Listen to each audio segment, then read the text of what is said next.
FM News!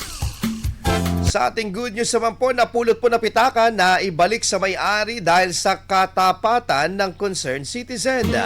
Para sa good news na yan, ikwento mo, Idol Ruru Hugotero.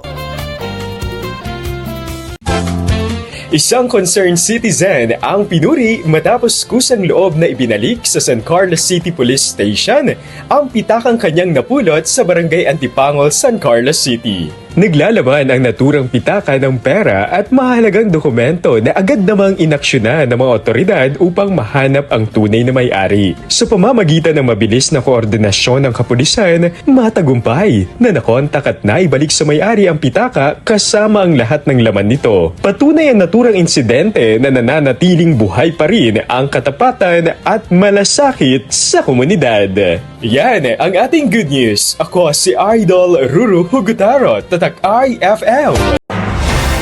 IFM News! IFM News! IFM!